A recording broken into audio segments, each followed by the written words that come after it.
Alors, prenons la parole de Dieu. Nous allons lire dans Éphésiens chapitre 2, le verset 12e. Veuillez m'excuser.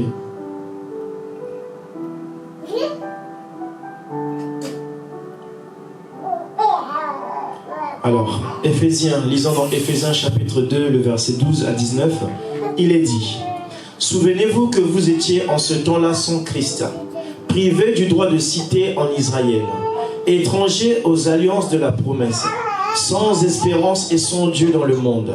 Mais maintenant, en Jésus-Christ, vous étiez jadis éloignés, vous avez été rapprochés par le sang de Christ, car il est notre paix, lui qui des deux n'en a fait qu'un, et qui a renversé le mur de séparation, l'inimitié ayant anéanti par sa chair la loi des ordonnances dans ses prescriptions, afin de créer en lui-même avec les deux un seul homme nouveau, en établissant la paix et de les réconcilier, l'un et l'autre en un seul corps, avec Dieu par la croix, en détruisant par elle l'inimitié.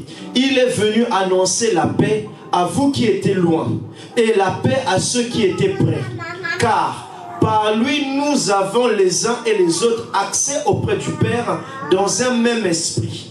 Ainsi donc, vous n'êtes plus des étrangers, ni des gens du dehors, mais vous êtes co-citoyens des saints, gens de la maison de Dieu. Que Dieu ajoute la bénédiction à sa parole. Vous pouvez vous asseoir.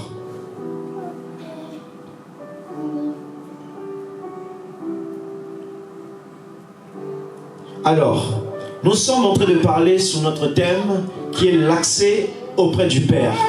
Et dans ce thème de l'accès auprès du Père, nous avons eu comme sous-thème la rétrogradation. Nous avons parlé de la rétrogradation en long et en large. Donc aujourd'hui, je ne vais pas revenir là-dessus. Aujourd'hui, en cet après-midi plutôt, je vais plus rester sur notre deuxième sous-thème qui est tout simplement l'effigie ou encore donner à César ce qui est à César et à Dieu ce qui est à Dieu.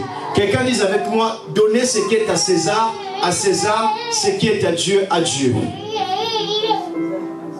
Alors, ici, on vient de lire dans Éphésiens 2, le verset 12e, il est dit: Souvenez-vous que vous étiez en ce temps-là sans Christ, privés du droit de cité en Israël, étrangers aux alliances de la promesse, sans espérance et sans Dieu dans le monde. Donc ici, la Bible est en train de nous montrer d'entrée de jeu que lorsque Adam et Ève avaient commis ce péché originel, dont nous avons parlé dans le sous-thème de la rétrogradation, tout homme a été privé tout homme a été privé, je pourrais dire, des bénédictions de Dieu. Tout homme a été privé à l'accès auprès du Père. Tout homme a été privé à la gloire de Dieu. Et c'est cela que la Bible nous dit. Lorsqu'on avait posé la question à Jésus, pouvons-nous payer des tribus, des impôts à César? Jésus va dire: donnez ce qui est à César, ce qui est à Dieu, à Dieu. Et dans l'épisode de la rétrogradation, j'ai expliqué que aussi longtemps que Adam restait dans la foi, Dieu lui donnait de gouverner sur les animaux. Il avait la vie éternelle. Mais comme il était sorti de ce règne-là de la foi, à ce moment-là, il est entré dans le règne de la mort. C'est pourquoi ici, sur cet après-midi, on va s'entretenir sur l'effigie. Ou encore, le donner ce qui est à César, ce qui est à Dieu, à Dieu. Et la Bible dit que vous étiez en ce temps-là sans Christ. Donc une personne qui est sans Christ est une personne qui donne sa gloire à César. Une personne qui est sans Christ est une personne qui donne sa louange à César. Une personne qui est sans Christ est une personne, sa vie est devenue l'offrande pour César. Mais une personne qui est chrétien, une personne qui va à l'église, une personne qui médite, un homme qui est né de nouveau, une femme qui est baptisée du Saint-Esprit, lui, sa vie, il donne sa vie à Christ. Parce qu'il doit donner ce qui est à Dieu. Raison pour laquelle, comme il doit donner ce qui est à Dieu, il viendra toujours à l'église. Il dira toujours Amen. Il mènera toujours une vie de prière. Parce que c'est cela, donner à Dieu ce qui est à Dieu. Et dans Matthieu 6, 33, la Bible dit, cherchez premièrement le royaume et la justice de Dieu. Et toutes ces choses vous seront données par-dessus toutes choses. Donc l'inverse de cette écriture, c'est cherche d'abord les plaisirs du monde et ensuite viens devenir chrétien. Ça c'est l'inverse. Ça c'est donner ce qui est à César, à César. Mais pour Dieu, comment donner ce qui est à Dieu? C'est quand tu lui donnes la première place, quand tu lui donnes les premières priorités. N'est-ce pas, la Bible dit, le Dieu d'Abraham. Or, Abraham est le père de la foi. Abraham est le premier né. Abraham est le premier avec qui Dieu va traiter. Donc quand nous disons Dieu d'Abraham, Dieu d'Isaac, en réalité on est en train de mentionner les dieux des premiers-nés, le Dieu des premières places, le Dieu qui est au centre de toutes choses. C'est cela donner ce qui est à Dieu. Raison pour laquelle il dit chercher premièrement le royaume et la justice de Dieu. Donc quand tu cherches le royaume, tu es en train de donner ton temps à Dieu. Tu es en train de donner ton économie à Dieu. Tu es en train de baser ta foi sur la parole de Dieu. Mais quand tu cherches d'abord un travail, tu laisses la parole, tu donnes ce qui est à César. Raison pour laquelle, après avoir travaillé pendant longtemps, qu'est-ce qui se passe? Ce corps se fatigue. Parce que César va réclamer ce que tu lui dois. Donc comme tu lui dois cette santé-là, parce que César t'a prêté sa santé pour que tu puisses travailler. Et après avoir travaillé, César va te réclamer les choses. Et de la même manière, lorsque tu prêtes à Dieu ton temps, lorsque tu lui donnes ton temps, tu lui donnes ta jeunesse, Dieu s'occupera de tes affaires. Et on le verra. Il dit, cherchez premièrement le royaume et la justice de Dieu. Et toutes ces choses vous seront données par-dessus. Ayez d'abord l'accès au royaume et à la justice de Dieu. Et vous aurez accès à toutes sortes de bénédictions. Beaucoup de personnes veulent avoir accès à la présence de Dieu. Beaucoup de personnes veulent que Dieu leur bénisse. Or, beaucoup de femmes viennent à l'église, elles sont stériles. Elles veulent que Dieu leur donne un bébé. Mais le problème, est-ce que ta vie, tu donnes ce qui est à Dieu, ou tu donnes ce qui est à Dieu à César? Ou encore, ta vie, est-ce qu'elle ne glorifie pas le nom de César? Quand tu te regardes, est-ce que tu donnes plus de gloire à Dieu? Est-ce que tu donnes plus la première place à Dieu?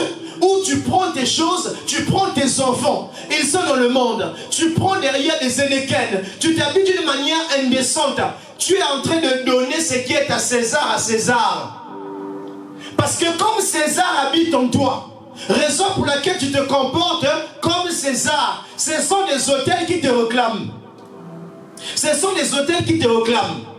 Écoutez, frère Branham dit, donc question et réponse sur le Saint-Esprit au paragraphe 36. Il dit, Dieu a créé toute sa création, les a établis chacune sous une loi. Quelqu'un dise avec moi une loi. Donc quand on dit, donner ce qui est à César, parce que la loi exige que toutes ces choses-là, dites péché, toutes ces choses qui t'emmènent à la rétrogradation, toutes les choses qui t'emmènent à commettre un péché, c'est ça la loi de César. Donc tu dois prendre toutes ces choses-là et renoncer à ça. Tu dois renoncer au plaisir sexuel, à la masturbation. Tu dois renoncer à ça. À la pornographie, tu dois renoncer à ça. Au mensonge, tu dois renoncer à ça. Aux mauvaises combines, tu dois renoncer à ça. Parce que Dieu a créé toutes choses selon une loi. Écoutez, la terre est liée au soleil par sa rotation. Pendant 360 jours, du point de vue prophétique, la lune reflète la lumière du soleil. Et elle garde la marée de la mer. Toute la galaxie vit en harmonie. Et tout gravite autour du soleil, formant la première Bible. Il dit encore, le zodiaque, avec ses 12 constellations, une belle image de ce que vous devez être sur la terre. Gravitons autour de Christ. Gravitons tous en Christ, notre centre de rotation, notre centre d'attraction. Ça veut dire, en tant qu'un chrétien, nous devons toujours tourner autour de la parole. Nous devons faire comme les Indiens. On doit toujours tourner autour du feu, tourner toujours autour de la parole. Lorsque un homme s'éloigne de la parole de Dieu, il a quitté la loi de Dieu. Il a quitté l'accès à la présence de Dieu. Cet accès faisait qu'il puisse avoir la vie.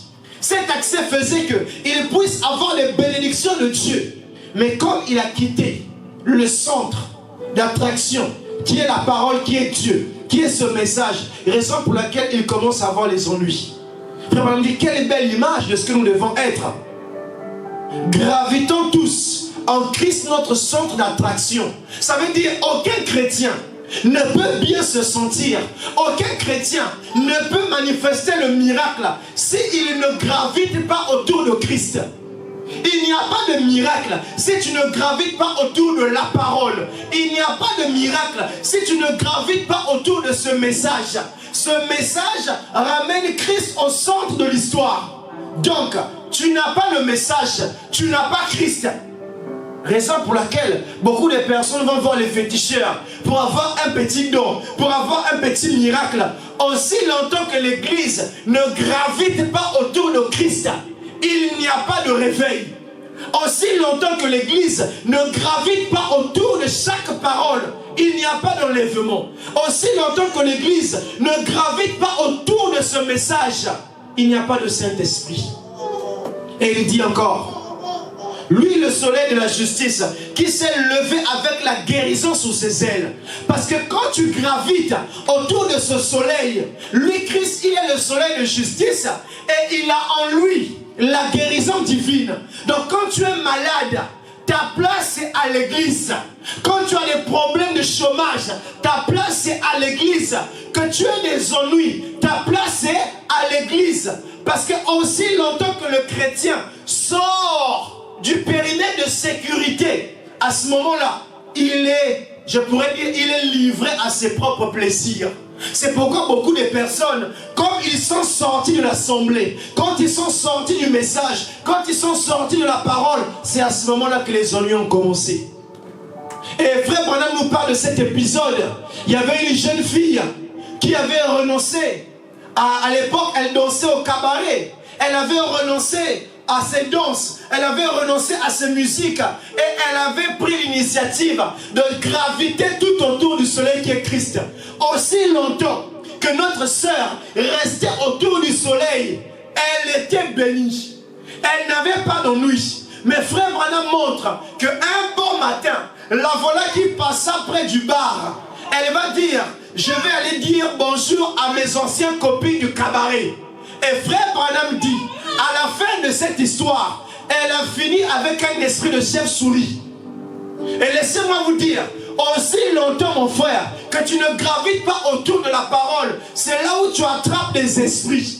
C'est là où tu attrapes des démons. C'est là où beaucoup de personnes sont contaminées. Parce qu'ils ne gravitent plus autour du soleil. Dieu a créé toutes choses avec la loi. Et il dit encore, il dit, le poisson dans l'eau vit par une loi qui définit son mode de vie. Les oiseaux volent dans les airs par rapport à une loi établie qui les lie à l'espace. Chaque chose est établie par une loi. Donc en cet après-midi, tu veux être béni. Regarde la loi de Dieu qui dit, donne à César ce qui est à César. Donne à Dieu ce qui est à Dieu. C'est la loi. Tu ne peux pas garder un peu de César, garder un peu de Dieu. Garder un peu de vie sanctifiée, garder un peu les énéquènes, garder un peu l'hypocrisie, venir un peu à l'église, ça ne marchera pas. Raison pour laquelle aujourd'hui dans les églises dénominationnelles, ils ont un peu de César, un peu de Dieu. Et Dieu ne peut pas les utiliser. Dieu ne peut pas travailler avec eux. Parce que Dieu a déjà donné sa loi qui est la parole. La parole dit, femme, tu dois t'habiller décemment. Et nous devons respecter ce que la parole dit. C'est la loi. Mais aujourd'hui, qu'est-ce que vous voyez? Les femmes avec les boucles d'oreilles. Les femmes qui se rasent les cheveux. La Bible dit c'est l'abomination. Le fait de raser tes cheveux, tu ne sais pas que tu es en train de redonner la gloire à César. C'est pourquoi Dieu nous dit de s'abstenir à toutes ces choses. Tout est bon, mais tout n'est pas utile. Ce qui nous est utile, c'est de donner à Dieu ce qui est à Dieu. Voilà pourquoi la Bible dit que nous sommes une offrande de bonne odeur pour notre Dieu. Raison pour laquelle on doit se donner corps et âme à ce Dieu-là. C'est cela la loi. Il dit. Donc, le poisson vit dans l'eau sous base d'une loi. Les oiseaux volent au ciel, dans les airs, sous base d'une loi. Et en tant que chrétiens, nous sommes bénis sous base d'une loi. Nous sommes délivrés sous base d'une loi. Nous sommes élevés sous base d'une loi. Nous sommes transformés sous base d'une loi. Frère Branham, qu'est-ce que c'est que cette loi? Je veux être béni. Je veux avoir l'accès auprès du Père. Mais quelle est cette loi-là? Déjà qui m'interdisait d'entrer auprès du Père, d'entrer dans la présence de Dieu. C'était la loi du péché. C'était ça la loi de César. Mais aujourd'hui, Dieu nous dit, par le moyen de son sang, Dieu nous a redonné accès auprès du Père. Donc ça veut dire, Dieu nous a donné sa parole pour nous donner accès à toutes sortes de bénédictions. Maintenant, quelle est cette loi-là? Écoutez, il est dit, parce qu'il est hors la loi établie.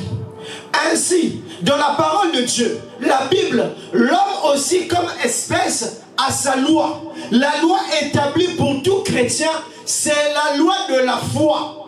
Quelqu'un dit avec moi, la loi de la foi.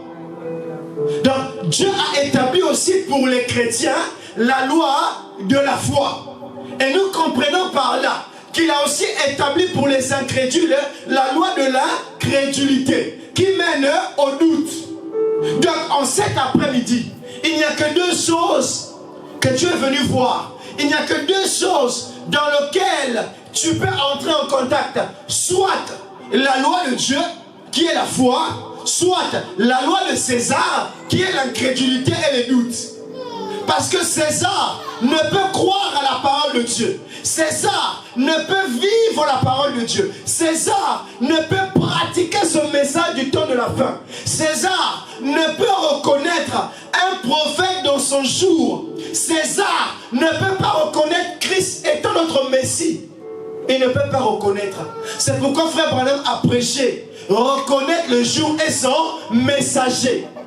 Les gens de César, ceux qui croient en César, ne peuvent pas reconnaître le jour et son messager. Parce que Dieu les a voilés les yeux. Mais nous, en tant que chrétiens, Dieu nous a donné une loi, qui est la loi de la foi. Et cette loi-là nous permet d'entrer en contact de tout ce que nous voulons. Cette loi-là nous permet d'avoir toutes sortes de bénéfices, toutes sortes de bénédictions spirituelles, même bénédictions physiques. Nous avons accès auprès du Père. Et il dit encore, frère Madame dit encore, dans le temps et le signe de l'union, prêché le 18 août 1963 à Jefferson, il dit au paragraphe 81, c'est comme lorsqu'on parle lors d'un service funèbre de la sève qui descend de la tombe au fond des racines de l'arbre, attendant là la résurrection pendant le printemps. C'est la loi de Dieu. Donc, frère Branham est en train de mettre tous les principes dans lesquels Dieu a constitué la terre. Ça veut dire, aujourd'hui, dans tout ce que nous faisons cela sous base d'une loi. Il n'y a pas quelque chose que nous faisons sans la loi. Aujourd'hui, si je tiens un micro, c'est parce qu'on est dans une loi. Et cette loi-là me permet d'attraper la matière. Parce qu'en réalité, ce sont des atomes qui sont constitués de molécules qui forment derrière des particules. Et ces particules-là forment des organes. Ces organes forment la matière. Donc ce sont des lois que Dieu a établies. Sans ces lois-là, je ne peux entrer en contact avec le micro. Et même quand je parle, si ça résonne, c'est parce que c'est une loi qui a été établie. C'est ça qu'on appelle la loi des ondes sonores ou encore des vibrations. Ce sont des lois. Donc nous vivons autour de ces lois-là. Mais laissez-moi vous dire, il n'y a que deux lois primordiales dans lesquelles nous sommes en train de combattre. Et cette loi-là, c'est la loi du donner à César ce qui est à César, à Dieu ce qui est à Dieu. Alors mon frère, en cet après-midi, regardez un peu ta vie. Est-ce que tu donnes à Dieu ce qui est à Dieu? Est-ce que tu ne donnes pas à César ce qui est à César? Quand derrière, ton corps devient le corps, un temple sexuel, tu es en train de donner à César ce qui est à César. Et en réalité, cette écriture voulait tu donner à César ce qui est à César. Ça veut dire, quand tu acceptes d'être chrétien, tu dois prendre l'alcool. Tu donnes ça à César. Tu dis, César, je ne veux plus l'alcool. Voilà, ça t'appartient. Mais nous, qu'est-ce que nous faisons? Nous voulons que Dieu nous donne accès à sa présence, mais nous voulons aussi rester avec César. Nous prenons les boucles d'oreilles, nous gardons les boucles d'oreilles et on vient à l'église avec les boucles d'oreilles. Donc on veut servir Dieu, donc on veut se abandonner à Dieu, mais tout en donnant notre corps à César. Vous avez des frères à l'église avec des tatouages. Mais à l'église, vous avez des frères à l'église qui draguent des sœurs. Non, tu ne peux pas être un homme de Dieu, mais tu te comportes comme quelqu'un qui est toujours avec César. Non, il y a un problème.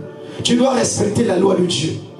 Et il dit, il n'y a aucun moyen de faire mieux que Dieu. Frère Branham dit, il n'y a aucun moyen de faire mieux que Dieu. Dieu a la meilleure manière parfaite. Ça veut dire, mon frère, tout ce dont tu as besoin, il n'y a pas meilleur moyen de faire que Dieu. Il n'y a pas meilleure manière de procéder que Dieu. Mais Dieu veut que tu puisses avoir la foi. Parce que c'est la foi qui te donne accès à la présence de Dieu. Sans la foi, aucun homme ne peut être agréable à Dieu. Et frère Madame dit encore, dans questions et réponses, et plutôt dans la foi, prêché le 13 août 1961 à Jefferson, au paragraphe 24, il dit, le soleil est contrôlé par la terre. Il dit par la terre, la rotation de la terre. Vous ne pouvez pas faire quelque chose au soleil là. Dire, je crois que j'ai envie de dormir un peu plus longtemps. Retiens-toi 1 heure. Il ne le fera pas. Voyez-vous, parce qu'il y a une loi.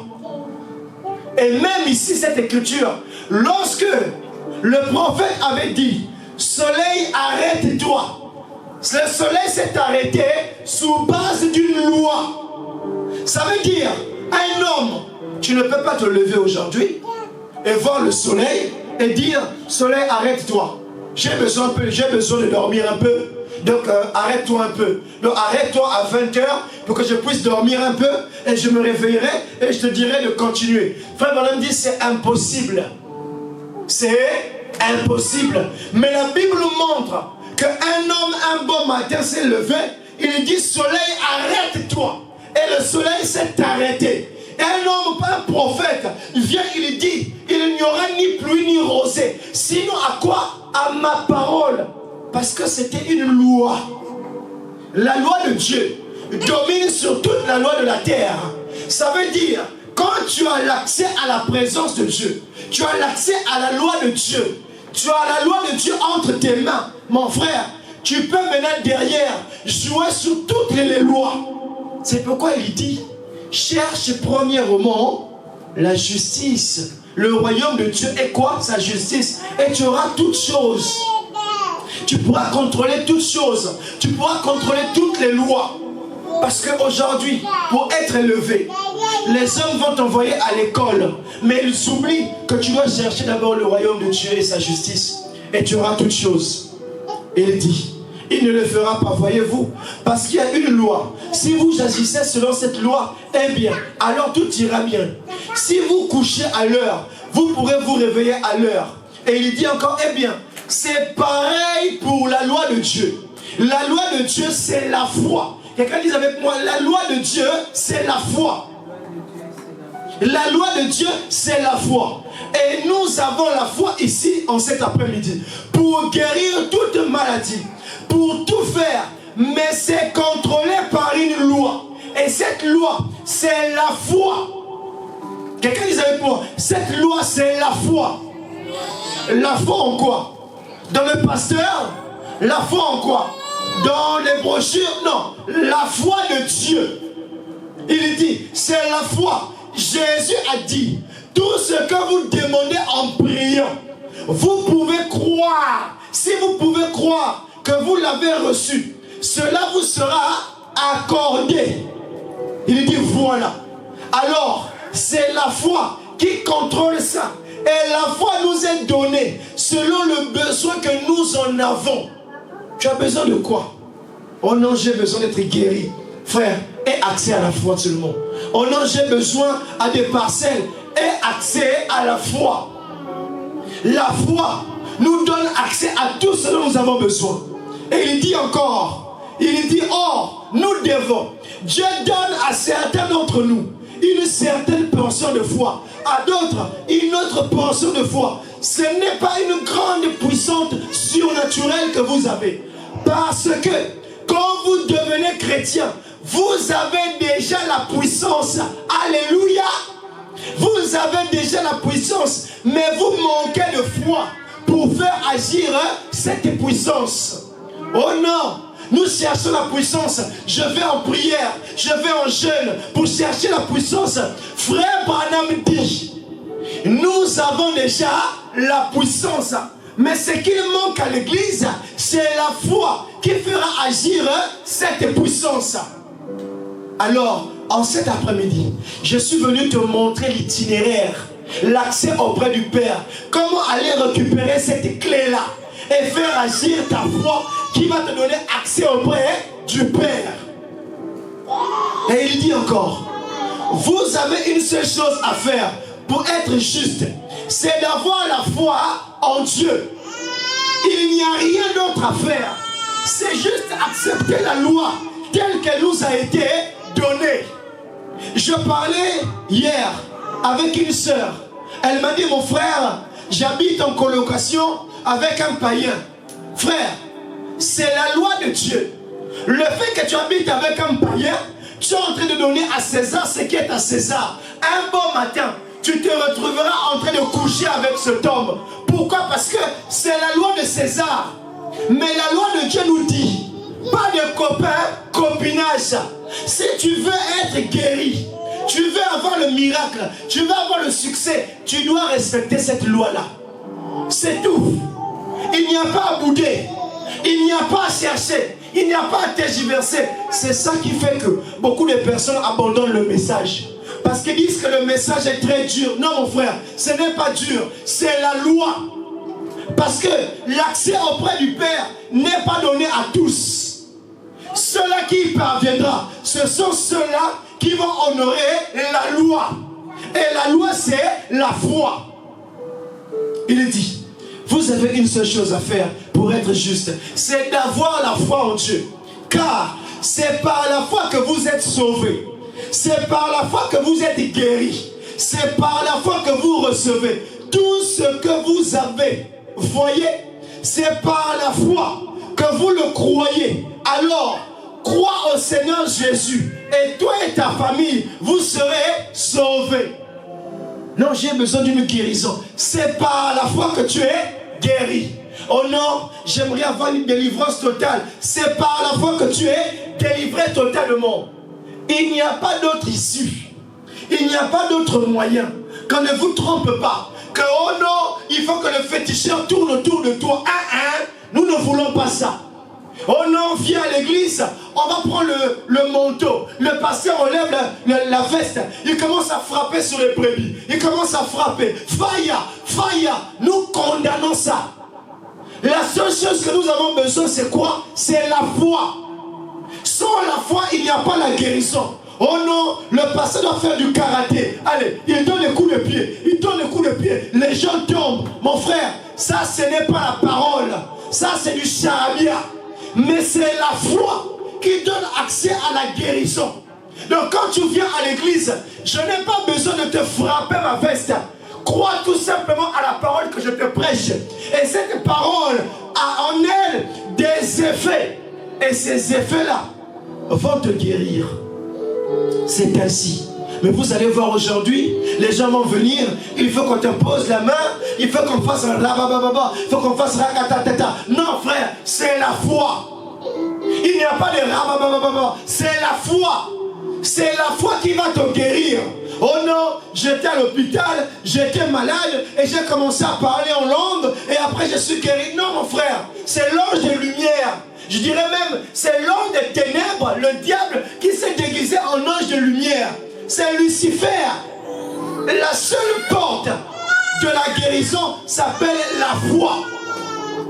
En dehors de la foi, il n'y a rien. La foi. Il dit, reprenons-le. Vous avez une seule chose à faire pour être juste. Je veux que cela entre en vous. Je veux que cela se manifeste en vous. Il dit, vous avez une seule chose à faire. Alléluia. Il dit, c'est d'avoir la foi en Dieu. C'est tout. Car c'est par la foi que vous êtes sauvés. C'est par la foi que vous êtes guéris. Il dit, c'est par la foi que vous recevez tout ce que vous avez. Voyez, c'est par la foi que vous le croyez. Alors, crois au Seigneur Jésus-Christ et toi et ta famille, vous serez sauvés. C'est par la foi. Moi, une femme stérile, j'aurai un enfant dans mes bras. C'est par la foi. Moi, un chômeur, j'aurai un travail de ces 4 matins. C'est par la foi. Moi, un homme qui était sans valeur, je serai un homme considéré dans la cour des grands. C'est par la foi que cette église ira de gloire en gloire. Qu'on critique, malgré les critiques, nous restons derrière la foi. C'est la loi de Dieu. Et aussi longtemps que nous sommes derrière la loi de Dieu, nous allons être bénis. Non, nous n'allons pas être, mais nous sommes déjà bénis. C'est la foi. Écoutez encore, frère Bonhomme dit, dans la statue d'un homme parfait, prêché le 14 octobre 1962, au paragraphe 46, il dit, dimanche soir dernier, j'ai prêché sur la clé. Et la clé, c'est la foi. Quelqu'un dit avec moi, la clé, c'est la foi. Alors, il dit d'abord, Dieu a établi toutes choses sur base d'une loi. Il dit, la loi, c'est quoi? C'est la foi. La foi en Dieu. Il revient encore, il dit non. Il dit, j'ai prêché sur la clé. Et la clé, c'est la foi. Mon frère, la clé, c'est, pour ton miracle, tu as besoin d'une clé. Parce que tu avais été lié par César. César t'avait lié esclave. César t'a lié dans la maladie. César t'a lié dans les dépressions. César t'a lié à gauche et à droite. Et alors, Christ a une clé. Et cette clé-là va cet après-midi te délivrer à condition que tu crois en elle.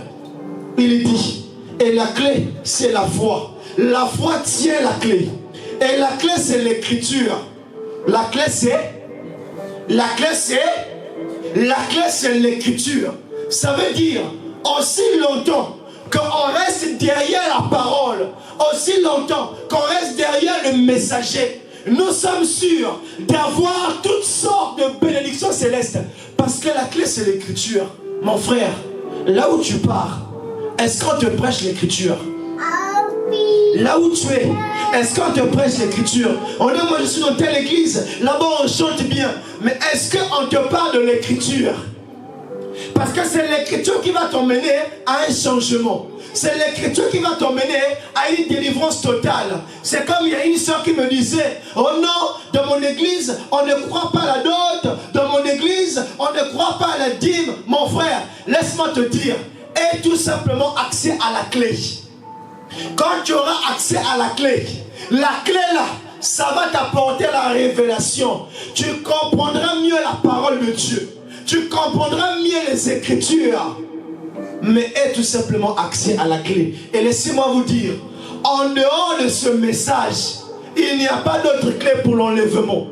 Parce que l'enlèvement, c'est une clé qui est réservée pour l'épouse. L'enlèvement, laissez-moi vous le répéter. Il n'y a pas d'enlèvement si tu n'acceptes pas le message du temps de la fin. Il n'y a pas d'enlèvement si tu n'acceptes pas William Marion Branham comme étant ton prophète, comme étant le messager du dernier âge. Si tu n'acceptes pas cela, Si tu ne reconnais pas le jour et le messager, il n'y aura pas la clé au salut. Parce que, au temps de Noé, Noé était la clé de son temps. C'est-à-dire ce jour-là, pour être sauvé, tu devais aller dans l'arche de Noé.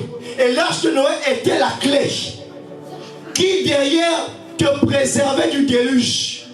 Au temps de Moïse, c'est Moïse qui avait la clé, qui devait te conduire à la terre promise. Ça a toujours été la manière de Dieu. Et en ce temps de la fin, Dieu doit répéter la même manière. Donc aujourd'hui, il nous a envoyé Élie, le prophète de Malachie 4. Et cet homme a la clé en lui. Et quand vous le revoyez, quand vous l'acceptez, quand vous vivez dans ce message, à ce moment-là, vous avez la clé. Il dit, et la clé c'est l'écriture. Et Christ est la porte. Donc, la foi prend les petites charnières de l'écriture et relève les splendeurs et les bontés de Dieu à son peuple. Voyez-vous donc, la foi tient la clé qui ouvre Christ aux gens. La foi quoi? La foi tient la clé qui ouvre Christ aux gens. Pourquoi les gens sont ballottés? C'est parce qu'ils n'ont pas la foi. La foi tient la clé qui ouvre Christ aux gens. Tu t'étonnes, mais à chaque fois que je pars quelque part, les gens voient en moi une lumière. Les gens reconnaissent quelque chose de fort, d'intense en moi. C'est parce que la foi tient Christ. C'est-à-dire ce Christ-là, il dit, la foi tient la clé qui ouvre Christ aux gens. Tu deviens cette clé-là. Donc à chaque fois que tu pars, les gens reconnaissent, mais il a quelque chose de particulier. On sent quelque chose vibrant en elle. On sent, parce que tu as la clé en toi. Et tout homme veut accéder à cette clé. C'est pourquoi les hommes sont marqués par ta présence. C'est parce que tu ne passeras jamais inaperçu. Tu es la clé. Tu es la solution des gens. Et il dit encore, la foi tient la clé qui ouvre Christ aux gens. Cela ouvre, cela révèle cela. Il dit encore, paragraphe 47, donc aujourd'hui, nous allons essayer de prendre cette même clé pour révéler le chemin qui permet de devenir un chrétien vertueux, à la statue de Dieu, et être un tabernacle vivant, pour que le Dieu vivant y habite. Rappelez-vous, Dieu se révèle de trois manières pour commencer. Il s'est révélé dans une colonne de feu. Cela fut appelé la paternité. Plus ce même Dieu s'est manifesté en Jésus-Christ, le Fils. Il a formé un corps et il a fait ce corps. Troisièmement, à travers la mort de ce corps, il a sanctifié une église dans laquelle il peut habiter, le Saint-Esprit. Il dit encore, c'était Dieu au-dessus de nous, Dieu avec nous, Dieu en nous, le même Dieu. Et il dit encore, il dit, le même Dieu en nous, Dieu avec nous, Dieu en nous, le même Dieu. Non, mon frère, ma soeur, pour avoir accès auprès du Père, il nous faut une clé capable de donner accès à la puissance de Dieu. Donc toi qui veux avoir accès à enfanter un enfant, tu dois avoir accès à la clé qui va te permettre d'ouvrir la porte qui te conduira auprès du Père. Et pour avoir accès à cette porte, tu dois avoir la foi. Tu dois avoir la foi. Donc pour avoir accès auprès du Père, il nous faut une clé capable de nous donner accès à toute la puissance de Dieu. Il nous faut une clé capable de nous donner accès à l'autorité. Il nous faut une clé capable de nous donner accès à la résurrection. Il nous faut une clé capable de nous donner l'œuvre de la rédemption. Pour que nous puissions être rédemptés, il nous faut une clé. Pour que nous puissions avoir la plénitude, il nous faut une clé. Pour que nous puissions avoir la guérison divine, il nous faut une clé. Pour que nous puissions avoir la nouvelle naissance, il te faut une clé. Pour que tu puisses avoir la victoire sur le péché, il te faut une clé. Pour que tu puisses avoir le succès dans tout ce que tu entreprends, il te faut une clé. Et en cet après-midi, je viens te dire, la clé de l'enlèvement, c'est la foi. C'est la foi. Parce que Christ dit, lorsque moi je viendrai sur la terre, trouverai-je la foi parmi vous? Parce que c'est la foi qui va donner accès à ma présence. Pour que l'homme me reconnaisse, pour que l'homme me reçoive, pour que l'homme voyage avec moi, il faut la foi. Et laissez-moi faire un constat. Dans nos ordinateurs, pour que nous puissions avoir accès à nos ordinaux, qu'est-ce que nous avons besoin? D'un mot de passe, une clé.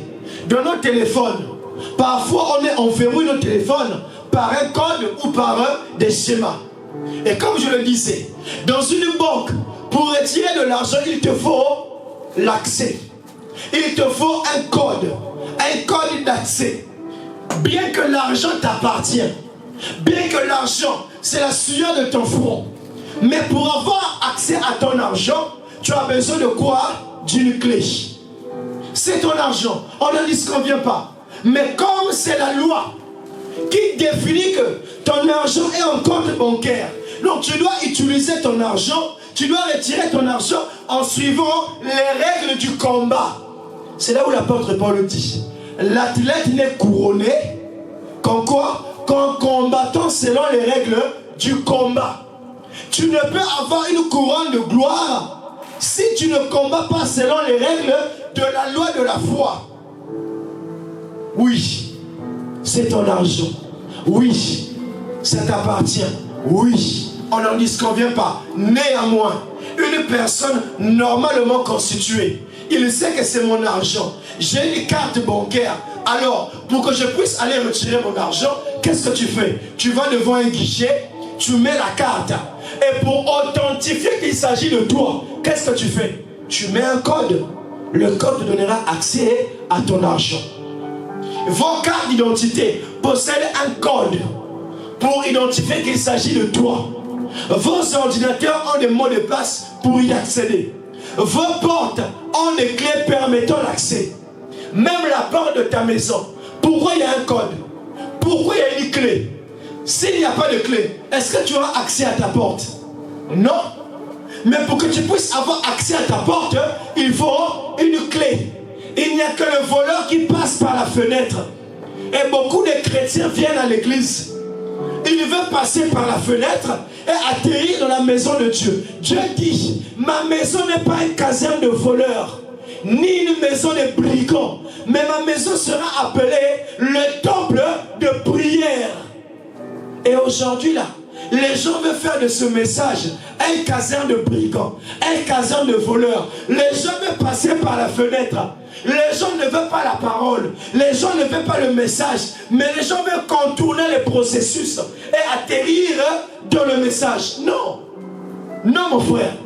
Ce message, si tu n'es pas appelé, tu ne peux entrer par la porte étroite. C'est pourquoi frère Paul nous a prêché un message: étroite est la porte, resserré est le chemin. Pour y rentrer, tu as besoin d'une clé. Et cette clé-là, laisse-moi te dire, c'est la foi. Tout ce que nous pouvons ajouter n'est que des types de la véritable foi qui donne accès à toute la parole qui est Christ révélé. Alors pour entrer en contact avec Dieu, il a lui-même fourni un moyen d'accès de bénédiction qui est la foi. Et comme j'ai mis ici là, beaucoup en cet après-midi veulent une délivrance. Beaucoup même au moment où je vous parle vont aller dans les boîtes de nuit et vont tomber malades. Et ils auront besoin de délivrance. Et même pendant que je vous parle encore, beaucoup de personnes vont consulter les féticheurs. Nous sommes même arrivés à un temps où nous avons des chrétiens assis dans les bancs qui disent des chrétiens du message. Mais moindre problème, ils vont consulter les féticheurs. Quand il s'agit derrière de faire quelque chose, ils vont aller chercher chez les féticheurs. C'est parce que les gens ont besoin d'une délivrance totale. C'est parce que les gens ne connaissent pas la loi de Dieu. La loi de Dieu exige la foi. La foi, c'est la clé qui tient l'écriture et elle permet d'ouvrir accès à la délivrance. Oui, non, ça fait longtemps, je suis dans une situation, je n'arrête pas de tourner en rond, mon frère. C'est parce que tu n'avais pas encore trouvé la clé. arrête-toi un instant, va chercher la clé de la délivrance. Quand on vient à l'église, on doit s'examiner. Frère Branham dit, s'il y a quelque chose qui ne va pas en nous, c'est parce qu'il y a un problème au niveau de notre foi. Ce n'est pas que le pasteur ne prêche pas bien. Ce n'est pas que le pasteur ne sait pas les écrits. Non, c'est parce qu'il y a un problème d'abord au niveau de ta foi. Aussi longtemps que cette foi-là, cette connexion n'est pas rétablie, il n'y aura pas de délivrance. Et nous avons beaucoup de chrétiens dans nos églises qui ne sont pas délivrés. La parole est prêchée, les cantiques sont chantés, mais pourquoi ça n'emmène pas une délivrance totale? Frère Branham même a prêché un message, une délivrance totale. Mais pourquoi nous ne voyons pas une délivrance totale dans nos maisons, dans nos foyers? Mais pourquoi derrière le diable ne fait que gagner du terrain? C'est parce que derrière les gens ont abandonné la foi. Parce que c'est la foi qui te donnera accès à la délivrance. C'est la foi qui donnera accès à la délivrance de ton fils. Maman, oui, ton fils est malade. Ton fils est épileptique. Oui, ton fils est trisomique. Mon frère, ma soeur, laisse-moi te dire, ne perds pas espoir. La foi est capable de le délivrer de l'épilepsie. La foi est capable de le délivrer de cette trisomie mentale. C'est la foi qui donne accès à la délivrance. Ne renonce jamais de manquer les cultes. Viens donner à Dieu ce qui est à Dieu. Et Dieu va honorer ta foi un jour en apportant une délivrance totale. N'abandonne pas l'église. N'abandonne pas la prière. N'abandonne pas la Bible. Mais reste continuellement avec la parole. Parce que c'est la parole, un de ces 4 matins, va délivrer ton fils, va délivrer ta fille. C'est la foi. Et c'est la même foi qui guérit. Ton oncle qui est malade au village, et on attend l'argent, que tu envoies l'argent pour pouvoir le guérir. La seule chose qui peut le guérir, c'est la foi. Ça veut dire, quand tu peux envoyer ta foi au ciel, cette foi-là va être honorée. Et Dieu va envoyer la guérison même en Afrique. Une guérison par Wi-Fi. Il n'y a pas d'autre moyen. C'est pourquoi j'insiste. C'est la foi. Il n'y a pas d'autre issue de secours. C'est la foi. Et le baptême du Saint-Esprit. Oh non, ça fait des années, j'ai accepté le message. Ça fait des années, j'écoute les bandes. Ça fait des années, je lis les brochures. Je vais à l'église, on me prêche la parole. Je jubile, je roule, je tombe en transe. Je prophétise, je parle en langue. Mais je ne suis pas encore né de nouveau. Mon frère, frère Branham dit, il y a quelque chose qui ne va pas. Il dit, c'est parce que derrière, celui qui est censé sceller le wagon, l'inspecteur n'a pas encore inspecté ta foi. Il n'a pas encore validé ta foi. Aussi longtemps que ta foi n'est pas validée, il ne mettra jamais le sceau. C'est parce qu'il y a un problème au niveau de ta foi. Si tu n'es pas encore baptisé du Saint-Esprit, c'est parce que l'inspecteur voit qu'il y a encore des progrès à faire. Voit qu'il y a encore des lacunes à faire. Dans l'habillement, il y a encore des progrès. Dans le comportement, il y a encore des progrès. Dans l'attitude, il y a encore des progrès. Une fois que tu auras la foi, et que tu vas manifester cette foi-là, et que tu vas progresser, tu vas grandir, tu auras une croissance spirituelle sous base de ta foi. Dieu te baptise de Saint-Esprit. Et beaucoup de personnes cherchent la prospérité. Oh non, pasteur, je suis chômeur, je ne sais pas comment faire. On m'a expulsé dans la maison, je passe par des temps difficiles. Mon frère, aie foi en Dieu. Aie foi dans les promesses de Dieu. Il a dit que tu seras la tête et jamais la queue. Donc aussi longtemps que cette écriture existe, tu dois toujours croire en elle. Ne doute pas. Ne doute pas. Et frère Branham dit, donc écoutez-le, prêché le 13 mars 1960, il dit, la chose je pense que Dieu faisait ici, une chose sur laquelle j'aimerais attirer votre attention également, c'est que Dieu, je crois, essayait de placer ou de se conformer à ses propres lois. Il doit vivre dans le cadre de ses propres lois. C'est pas, il dit, c'est la raison pour laquelle je crois que Jésus était plus qu'un prophète. Jésus était Dieu fait chair. Dieu n'aurait pas pu envoyer quelqu'un d'autre, né d'un homme et d'une femme, pour prendre la place et pour engloutir la mort. Parce que Dieu devait subir sa propre punition, sa propre loi, outre. Dieu ne pouvait pas mourir en esprit. C'est pourquoi il devint chair et habitait parmi nous, afin de prendre sur lui la mort. Et notre condamnation fut placée sur son précieux corps. Il mourut pour nous tous. Là, dans ce précieux corps qui est assis à la droite de sa majesté ce soir, Dieu ne peut plus regarder la maladie. Elle est condamnée. Ça veut dire, mon frère, si aujourd'hui tu es malade, laisse-moi te dire en face, la maladie a déjà été condamnée il y a plus de 3000 ans. Il y a plus de 4000 ans à la croix de Golgotha. Donc aujourd'hui, Dieu ne regarde plus à ta maladie. Mais Dieu te regarde comme étant déjà un homme qui a accès auprès du Père. Qui doit aller chercher sa guérison. Oh non, au village, on m'a maudit. Laisse-moi te dire, il y a déjà 2000 ans, 3000, 4000 ans, que ta malédiction avait déjà été, je pourrais dire, a déjà été payée. Et Dieu veut t'envoyer aller chercher ta bénédiction, ta délivrance. C'est parce que les gens sont ignorants. Ils ignorent que l'œuvre de Golgotha nous redonne accès auprès du Père. Sans l'œuvre de la croix, la Bible dit on était jadis, autrefois sans Dieu. On marchait chacun selon sa propre loi. Chacun suivait sa propre voie. Mais l'Éternel a fait tomber sur lui nos péchés. Passé, présent et futur. Raison pour laquelle l'apôtre Paul dit, comment peut-il avoir une condamnation pour ceux qui sont en Christ? Et il n'en a pas. Il dit, Dieu ne peut plus regarder la maladie. Elle est condamnée. Il ne peut plus regarder le péché. Il est condamné. Il y a le rachat. Le corps frappé et brisé du Seigneur Jésus, qui est assis à sa droite dans les cieux. C'est ce qui nous fait avoir la foi. Donc le fait de savoir que nous avons un Christ à la droite du Père, lui qui a payé nos fautes, lui qui a expié nos dettes, celui-là, il nous donne la foi. Il nous donne la satisfaction. Donc nous sommes assurés d'avoir accès auprès du Père par lui. Et il dit encore, dans la statue d'un homme parfait, prêché le 14 octobre, il dit, quand vous nous prenez, nous, qui ne sommes que des gourdes, des andouilles, il n'y a rien de bon en nous. Car nous sommes tous morts par nos péchés et nos offenses. Nous sommes tous dans de telles conditions. Et quand quelqu'un vient, oh non, on va prier. Il enlève la veste. Il commence à frapper. Frapper. Frère, nous ne sommes rien.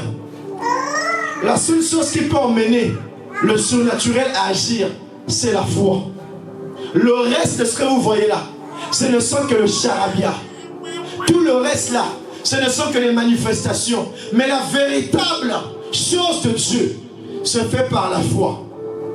Il dit, souvenez-vous que vous étiez en ce temps-là sans Christ, privés de droit de cité en Israël, étrangers aux alliances de la promesse, sans espérance et sans Dieu dans le monde. Mais maintenant en Jésus-Christ, vous qui étiez jadis éloignés, vous avez été approchés par le sang de Christ. Il dit, et alors, quand nous, personnellement, nous pouvons nous prosterner et nous consacrer, Dieu prend son tuyau de transfusion.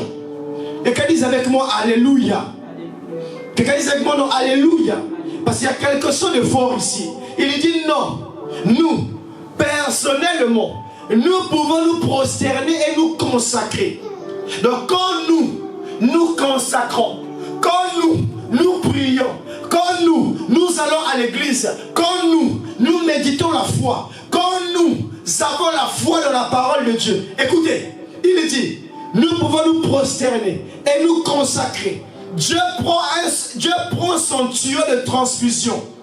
Le nom de Jésus-Christ, parce qu'il n'y a point d'autre nom sous le ciel par lequel l'homme puisse être sauvé. Donc quand tu mènes une vie consacrée, Dieu prend son tuyau, il prend le nom de Jésus, il prend par le canal de transfiguration, il te transfigure le même groupe sanguin. Alors quand tu marches, tu as été vacciné de Jésus-Christ, raison pour laquelle le péché te fouille. Parce que tu as été inoculé par un vaccin. Et ce vaccin-là, ce n'est pas le VIH. Le VIH appartient à César. Le cancer appartient à César. La pauvreté appartient à César. La maladie appartient à César. En cet après-midi, donne à César ce qui est à Dieu. Mais plutôt, donne à César ce qui est à César. Et donne à Dieu ce qui est à Dieu. Quand tu te consacres, quand tu mènes une vie de prière, quand tu reçois ce message, quand tu vis ce message, Dieu prend un tuyau de transfiguration qui est le nom de Jésus-Christ. Il prend le tuyau, il met le nom de Jésus. Et dans ce nom-là est accompagné les bénédictions, la guérison, la délivrance, la bénédiction, l'élévation, le baptême du Saint-Esprit, la prospérité. Tout coule dans ce tuyau de transfiguration. Parce que tout se trouve en Jésus-Christ. Et il dit encore, il n'y a pas d'autre nom sous le ciel par lequel l'homme puisse être sauvé. Et transfère la vie de Christ en nous. Quand tu mènes une vie chrétienne, frère Branham dit, Dieu prend son tuyau de transfiguration, il le transfigure, il prend sa vie, il fait envoyer dans ce tuyau-là, et tu reçois la vie de Christ. Oh non, comme hier la sœur me disait, je sens toujours ce désir de me masturber. Je sens toujours ce désir de vouloir aller voler. C'est normal mon frère, ma soeur. C'est parce que tu dois mener une vie consacrée. Tu dois accepter le message. Tu dois vivre le message. Tu dois pratiquer le message. Et quand Christ accepte ta foi, quand Christ agrée ta foi, à ce moment-là, il te transfigure sa vie. Et quand cette envie de masturbation va venir, tu pourras résister. Parce que ce n'est plus moi qui vis, mais c'est Christ qui vit en moi. Autrefois, c'était César qui vivait en toi. C'est pourquoi tu te comportais comme une prostituée. C'est pourquoi tu t'habillais comme une prostituée. C'est pourquoi tu buvais, tu fumais. C'est parce que c'était la loi de César qui était dans tes membres. Mais quand tu deviens chrétien, cette loi-là n'existe plus. Cette loi-là n'existe plus. Cette loi est abandonnée. Cette loi-là est abolie. Ça n'existe plus. Si tu sens toujours qu'il y a encore l'envie de boire, sache qu'il y a encore César chez toi. Si tu sens encore qu'il y a encore l'envie d'aller voler, c'est parce qu'il y a encore César en toi. Mais quand Christ est en toi, Christ exige la prière, Christ exige la consécration, Christ exige une séparation totale. C'est la foi qui te fera dire j'accepte. C'est la foi qui te dira dire Amen. Et il dit, et il transfère la vie de Christ en nous. Alors, nous avons cette sorte de foi. La foi que Christ avait. La foi que Christ, la foi qu'un pape avait. Non, la foi de Christ. La foi qui a emmené Christ à pouvoir rendre un aveugle la vue. Il dit que quand Christ nous transfigure sa vie, nous avons la même foi de Christ. Alors frère, de quoi tu as peur? Comment tu peux avoir peur du franc-maçon? Comment tu peux avoir peur du grand-père qui est sorcier? Comment tu peux avoir peur des féticheurs? Non, nous avons la foi de Christ. Ici à Leap of Faith, nous avons la foi de Christ. Nous avons la foi qui va déplacer les montagnes. Nous avons la foi qui ramène le surnaturel. Et même pendant que je vous parle, elle est là. Cette foi, elle est agissante parmi nous. Parce qu'on a la même foi que Christ. Et la foi de Christ n'était pas fondée sur ces pharisiens ou sadducéens ou sur le lavage des cruches, des bouchoirs, des bouillards ou des marmites. Elle était fondée sur la parole de Dieu. Oh non, là-bas c'est prophétie. Là-bas c'est prophétie. Non, la foi en Christ n'était pas fondée sur des bouilloires. C'est que vous voyez là-bas, là, les prophéties, c'est des bouilloires. Mais la foi de Dieu est fondée sur le roc, sur le rocher qui est Christ, la parole. Aussi longtemps que vous restez dans la parole, cette parole se manifestera. C'est pourquoi il dit, et la foi de Christ n'était pas fondée sur les pharisiens. Oh non, à gauche là-bas, oh non, ils chantent bien, c'est les pharisiens. Et je ne peux pas mettre ma foi chez les pharisiens. Oh non, là-bas, là, le pasteur, il prophétise, il donne des visas, c'est les Sadducéens. Je ne peux pas fonder ma foi chez les Sadducéens. Écoutez encore, il dit les Sadducéens, il dit les pharisiens, il dit ou sur les lavages des cruches. Oh non, venez là-bas, là, il faut que non, le pasteur doit déshabiller la femme et il doit le mettre dans une bassine et te laver dans le corps. Mon frère, je ne mettrai pas ma foi là-dessus. Oh non, viens d'abord, le pasteur doit t'emmener là-bas dans une maison, vous restez une semaine avec la sœur et à ce moment-là, il va te délivrer. Je ne mets pas ma foi là-dessus. Oh non, il faut aller à une montagne. Quand vous allez à la montagne là, vous devez vous agenouiller, marcher à genoux, jusqu'au sommet de la montagne. Je ne mets pas ma foi là-dessus. Et il dit, on ne met pas la foi sur des bouilloires ou des marmites. C'est-à-dire les marmites, hein, ça fait du bruit. On ne met pas la foi sur les choses qui font du bruit. Parler en langue, rocoto. C'est les marmites qui se cognent. Et quand vous mettez une bouilloire au feu, il y a de l'eau qui saute. Raison pour laquelle vous avez toutes ces manifestations, les dommages, les gens qui sautent, les gens qui roulent. Je ne mets pas ma foi sur les bouilloires. Je ne mettrai pas ma foi sur les marmites qui se cognent. Rocoto, rakata. Je ne mettrai pas ma foi là-dessus.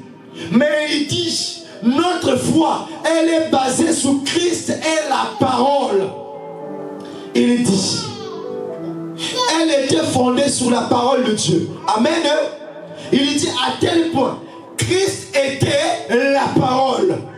Alors, pour que tu puisses être toi-même Christ, puisqu'il dit, soyez mes disciples. Ça veut dire, soyez des Christ. C'est ça qu'on appelle des chrétiens. Des petits Christ, des hommes oints. Mais pour que tu sois un homme oint, tu dois baser ta foi sur la parole, uniquement sur la parole. Sans la parole, pas d'accès auprès du Père. Alors vous comprenez pourquoi Frère Branham nous a ramené dans ce message, pour que nous puissions rester derrière la parole. Il dit, à tel point que Christ était la parole. La parole a été faite chair.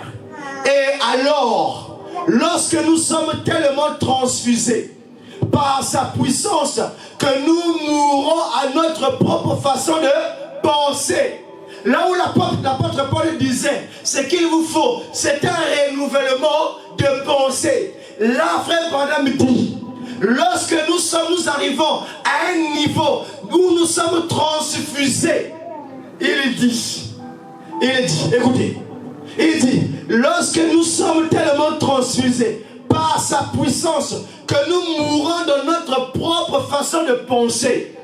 Hier, tu pensais comme César, tu le volais, tu faisais les ruses, tu accablais le monde, tu étais dans les prostitutions, tu étais dans la bassesse, tu étais dans les ruses, tu étais dans les ngouza, tu étais dans les fausses dénominations, tu étais dans le Père, Fils, Saint-Esprit. Mais il dit, quand ce Christ-là est transfusé en toi, à une telle dimension, il dit que tu meurs dans tes pensées.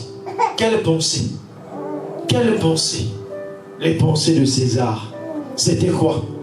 Commettre adultère. Les pensées de César, c'était quoi? C'était avoir une copine. Les pensées de César, c'était quoi? C'était le mariage sans union. Les pensées de César, c'était quoi? C'était derrière fabriquer une fausse parole, une fausse doctrine. Les pensées de César, c'est quoi? Aller un peu toucher les fétiches. Les pensées de César, c'est quoi? C'est les déprimes. Les pensées de César, c'est quoi? C'est les inquiétudes. Et il dit, nous mourons à notre propre façon de penser. Et que notre foi devient une foi authentique. Alors, la vie de Christ est transfusée en nous. La vie de Christ n'est pas transfusée en toi si la parole n'est pas authentique. L'une des choses qui tue nos églises, l'une des choses qui est en train de tuer les hommes du message, l'une des choses qui est en train de tuer les églises du message, c'est parce que la parole n'est plus authentique. Les pasteurs ont mélangé les choses. Ils ont pris les dictionnaires, les rousses. Ils ont pris les sciences. Ils ont pris les trucs occultes. Ils ont emmené ça à l'église. Et la parole n'est plus authentique. Et aujourd'hui, dans le message, qu'est-ce que les gens vous disent seulement? Oh non, la marque de la bête. Oh non, Kamala Harris. Oh non, il y aura ceci. Oh non, la guerre mondiale. Oh non, le troisième malheur. Mais où est la foi? Où est la foi, église? Au lieu de baser votre foi sur les choses futiles. Si Kamala Harris passe, est-ce que tu es prêt pour l'enlèvement? Oh non, frère Branham avait dit oui. Mais est-ce que tu manifestes la foi de l'enlèvement? Oh non, il avait dit que l'âge de l'église, l'âge d'Éphèse, l'âge de la Laodicée ne va pas dépasser l'âge d'Éphèse. Mais frère, toi qui fais les calculs, où est la foi? Toi qui fais les calculs, oh non, nous sommes arrivés au temps de la fin. Nous sommes arrivés au temps de la fin. Frère Branham avait dit en 65. Frère Branham avait dit, mon frère, ne te préoccupe pas de ce que frère Branham a dit. La parole, elle s'accomplira certainement. Mais toi, où est ta foi? Aujourd'hui, on emmène les gens à devenir des historiens. Moindre chose, ils sont dans les documentaires. Vous avez vu ce qui est passé en Israël. Ah, la guerre commence, hein. Ça veut dire là, il y a le rassemblement. Frère, où est ta foi? Où est la foi? C'est cette foi-là qui t'emmènera à l'enlèvement. La foi dans la parole. On ne t'a pas dit la foi dans les prophéties de frère Branham. Aujourd'hui, les gens font quoi? Ils prennent la parole que frère Branham a donnée. Ils prennent les prophéties qui étaient dans cette parole. Ils gardent les prophéties. Ils oublient la parole. Et on a fait des religieux à l'église. Les gens qui sont champions en matière de mystère. Les gens qui sont champions en matière de tonnerre. Mais ils oublient que le tonnerre, c'est Dieu révélé dans un homme. Les tonnerres, c'est Dieu fait chair dans un homme. La trompette, lorsqu'elle sonne, elle ramène Dieu dans l'homme. Mais est-ce que Dieu habite en toi? Est-ce que la parole est fait chair en toi? La preuve en est, les gens n'arrivent même pas à chasser un démon d'épilepsie. Les gens n'arrivent pas à chasser un démon de tout. C'est parce que les gens sont tellement focalisés sur les choses qui n'ont ni tête ni queue. Ils sont derrière les journaux, derrière les télés, en train de chercher à gauche et à droite, en train de chercher. Frère, tu dois manifester la foi. Sans la foi, il n'y a pas accès auprès du Père. Tu peux connaître les visions, tu peux avoir les songes, tu peux même derrière connaître tout le plan que frère Branham avait donné. Tu peux avoir les révélations, avoir les calculs, avoir les journaux, les assemblées. Mais néanmoins, si tu n'as pas la foi, tu resteras avec cette intelligence. C'est ça aujourd'hui le message. On veut démontrer les gens des connaissances. Mais où est la foi? Où est la foi? On a des tonneaux blancs, des tonneaux vides à l'église. C'est là frère Branham les appelle des bouilloires à l'église. On a des frères bouilloires. On a des frères Branham les appelle les frères marmites à l'église. Vides. Et il dit encore. Et alors, lorsque nous sommes tellement transfigurés, il dit, et notre foi devient une foi authentique. Alors la vie de Christ est transfusée en nous. Et nous devenons des créatures vivantes de Dieu. Une habitation où le Saint-Esprit peut envoyer ses bénédictions rayonnantes. Donc lorsque nous manifestons une foi authentique, nous devenons une habitation où le Saint-Esprit envoie les bénédictions rayonnantes. Frère, pourquoi tu n'as jamais reçu les rayons du soleil de Christ? C'est parce que tu n'as pas été une habitation. Là où il pouvait dire, celui-ci est mon fils bien-aimé, en qui j'ai pris plaisir de demeurer. Qui est frère Branham? Frère Branham est devenu, était même un temple dans lequel Christ habitait. Et comme il habitait, il a mis les rayons du soleil, les bénédictions avec lui. Quand vous recevez un prophète, en tant que prophète, vous devez aussi recevoir les rayons qui sont les effets bénéfiques. Et nous, en ce temps de la fin, nous l'avons vu, nous l'avons reçu et nous sommes bénis. C'est pourquoi nous marchons de gloire en gloire, nous marchons de victoire en victoire, nous marchons de paix en paix, nous marchons de joie en joie. Nous ne faisons que concourir tout le pays parce que nous avons Christ à nos côtés. Non seulement à nos côtés, mais il est en nous, au-dedans de nous, et il manifeste ses rayons de bénédiction. Il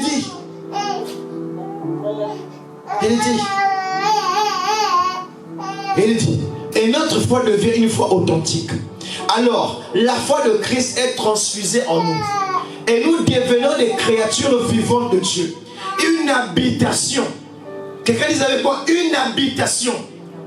Non, lisons les mêmes ensemble. Il dit, une habitation où le Saint-Esprit peut envoyer. Ça veut dire, tout ce dont tu as besoin devient juste une habitation où le Saint-Esprit peut envoyer ses bénédictions rayonnantes à travers cela. Et nous sommes à la stature de Christ. C'est ça que nous voulons. Nous voulons être à la stature de Christ.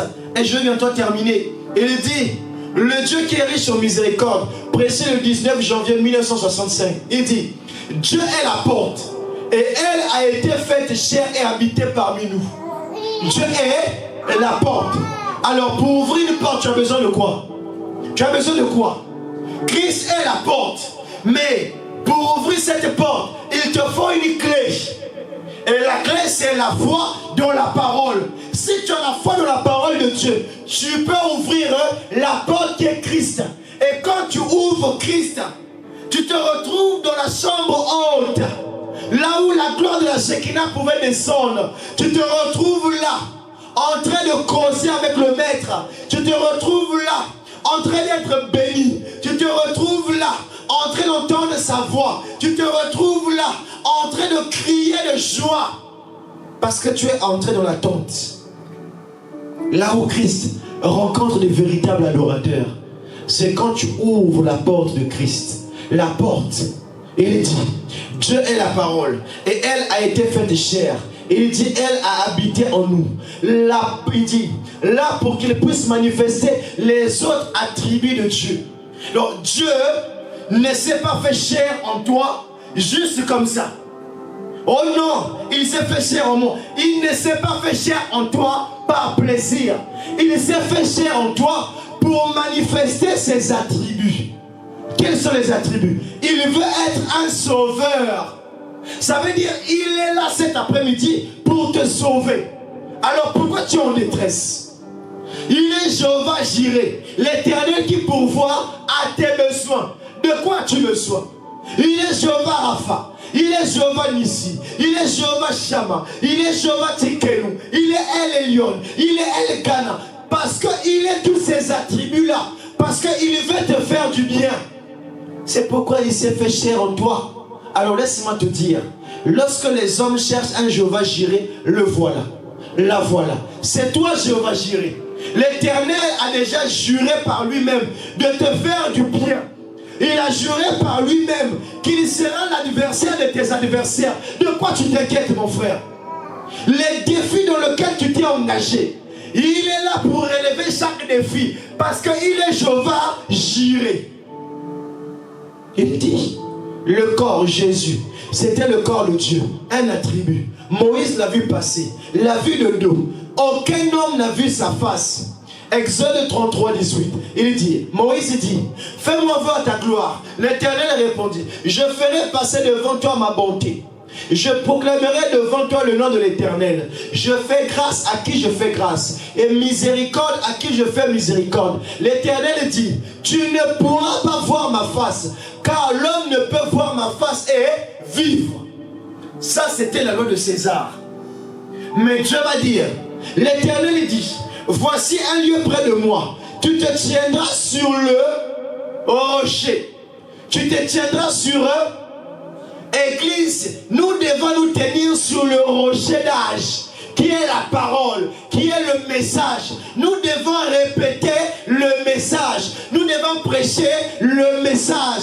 En dehors de ce message, écoutez, il dit, tu te tiendras sur le rocher. Il dit ici là, tu te tiendras sur le rocher. Quand ma gloire passera, je te monterai d'un creux du rocher. Je te couvrirai de ma main jusqu'à ce que j'eus passé. Ça veut dire, la mort autrefois, qui devait te frapper, mais comme tu vas rester sur le rocher, tu ne pourras pas être atteint de mort. Et aujourd'hui là, ce message, c'est le rocher. Et aussi longtemps que nous serons sur ce rocher, nous ne faillirons jamais. C'est pourquoi il avait dit autrefois à Moïse, Moïse, par le rocher, et le rocher te donnera tout ce dont tu as besoin. C'est le rocher. Et ce rocher, c'est Christ. Christ, c'est la parole. Christ, c'est la clé. Christ, c'est Dieu fait chair. C'est Christ. Et il dit, et lorsque je passerai, il dit, je vais passer, lorsque je retournerai ma main, tu me verras par derrière, et ma face ne pourra être vue. Mais maintenant, frère Branham dit, nous l'avons vu, nous l'avons contemplé, nous le voyons lui, le sacrifice. Or, voyez-vous, il était un attribut de Dieu, manifesté. La parole, c'est ce qu'il était. La parole, c'est ce qu'il était. Donc, quand une église a la parole, cette parole, c'est Christ.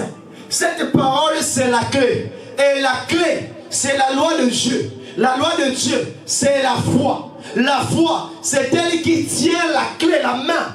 C'est elle qui nous ouvre toutes sortes de portes de bénédiction. Donc, il suffit que nous puissions avoir la clé. Il suffit que nous puissions reconnaître la porte. Et nous puissions faire l'action. Et quand nous faisons les deux, la porte s'ouvre automatiquement. La raison pour laquelle, lorsque nous acceptons Christ comme étant Seigneur et Sauveur, nous avons la porte. Et lorsque nous avons foi dans sa parole, nous avons la clé. Et lorsque nous respectons Jean 14, qui dit celui qui même garde mes commandements, nous faisons agir la clé pour qu'elle puisse ouvrir chaque porte. Et aussi longtemps que nous agissons, nous allons à l'église, nous persévérons, nous sommes fidèles, nous chantons, nous méditons, nous nous comportons, nous nous consacrons, nous nous aimons les uns les autres, nous nous prions les uns les autres, nous nous attendons les uns les autres, nous manifestons la foi, la vertu, la patience, toutes ces choses. Nous sommes en train d'agiter la clé. Et l'un de ces 4 matins, cette clé-là finira par ouvrir la porte. Et quand cette porte est ouverte, Dieu te dit, tout ce dont tu as besoin, demande. Et il te sera fait selon tes besoins. De quoi as-tu besoin? Tu as besoin de quoi? Il dit, aie tout simplement foi dans ma parole. Et en agissant la foi, en l'agissant. C'est pourquoi frère Branham dit, il nous a prêché un message, la gerbe agitée. Tu peux avoir une gerbe dans la main, mais si elle n'est pas agitée, il n'y a pas de signe. C'est quand la gerbe est agitée qu'on annonce le signe. C'est quand le drapeau est agité qu'on annonce soit le début de la guerre, soit le fin de la guerre, ou encore même un temps de pause. Et de la même manière, nous avons reçu Christ qui est notre bannière. La tenir entre les mains, c'est bien. Mais quand tu l'agites, cette bannière devient notre gerbe agitée. Qui dit tout simplement, le prix a déjà été payé. Le prix a déjà été payé. Voici la fin de tes souffrances. Le prix a déjà été payé. Donc elle est agitée de gauche et à droite. Ça veut dire César ne peut plus venir réclamer. Et à ce moment, la seule chose que tu as besoin, c'est de donner à César ce qui est à César. Dire, la maladie là ne m'appartient pas. Alors César, reprends ta maladie. Ce péché-là, non, ne m'appartient pas. Reprends ton péché. Ces problèmes-là ne sont pas pour moi. César, reprend. Moi, je cours vers le but. Je dois donner ce qui est à Dieu. Mon corps, mes pensées, mon esprit, ma jeunesse, ma famille, je dois donner à Dieu. Je dois être à l'église. Je dois prier. Je dois payer mes dîmes. C'est tout ça. Donner à Dieu ce qui est à Dieu. Alors, je vous prie de vous lever. On va prier. Et ensuite, nous allons partir. Donc, dans cette attitude, nous allons dire, Seigneur, oui, la foi, c'est ta loi. La foi, c'est la clé. La foi, c'est Christ. Et quand nous avons foi en Christ, c'est lui qui nous donne toutes sortes de bénédictions dont nous voulons. Alors, Seigneur, j'ai eu foi en toi, qui est la porte. Et j'ai foi dans ta parole. Tu m'as donné la clé. La seule chose que j'avais besoin, c'est maintenant avoir accès à cette bénédiction qui m'est due. Je viens auprès de toi, Seigneur. Je sais que je ne suis rien. Je ne sais que je n'ai rien. Je sais que j'ai mes défauts. Je sais que j'ai mes lacunes. Mais voilà, je t'ouvre la porte de mon cœur. Viens habiter en moi. Et quand il habite en toi, il manifeste ses attributs. Il est un Jéhovah Jireh. Il est Jéhovah Rapha. Il est tout ce dont tu as besoin. Alors mon frère, élève tout simplement la voix.